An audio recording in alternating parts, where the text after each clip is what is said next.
আসসালামু আলাইকুম বন্ধুরা। আগের মতো এখন আর মিনিট আর এমবির মেয়াদ বাড়ানো যায় না। এই সমস্যায় আমরা অনেকেই পড়ছি। আজ আমি সহজ ভাষায় দেখাবো কেন এখন আর এটা সম্ভব না এবং এর সমাধান কি। চলুন দেখে নিই আগে কি ছিল। আগে আমরা যখন নতুন প্যাক নিতাম তখন আগের মিনিট বা এমবির মেয়াদ বাড়তো। যেমন 7 দিনের প্যাক থাকলে আবার প্যাক নিলে মেয়াদ যোগ হতো। এখন কি পরিবর্তন হয়েছে?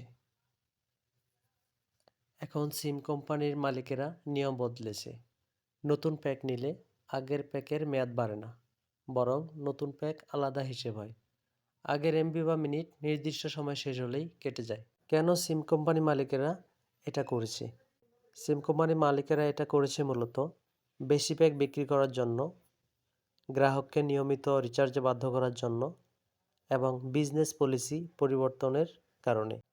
আসুন জেনে নিই এখন আমাদের করণীয় কী। ১ নম্বর, মেয়াদ শেষ হওয়ার আগেই ব্যবহার শেষ করো। ২. বড় মেয়াদের প্যাক নাও, ৩০ দিন কিংবা ৬০ দিন। ৩. ছোট প্যাক না নিয়ে বড় কম্বো প্যাক নাও। ৪. অ্যাপ দিয়ে নিয়মিত এক্সপায়ার চেক করো। ৫. প্রয়োজনে সিম ভ্যালিডিটি বাড়াও। সংক্ষেপে বললে, আগের মতো মিনিট বা এমবির মেয়াদ বাড়ানোর সিস্টেম এখন আর নেই।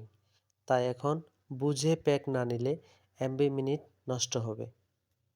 ভিডিওটি উপকারে এলে লাইক দিন, শেয়ার করুন, সাবস্ক্রাইব করুন। ধন্যবাদ সবাইকে। আসসালামু আলাইকুম।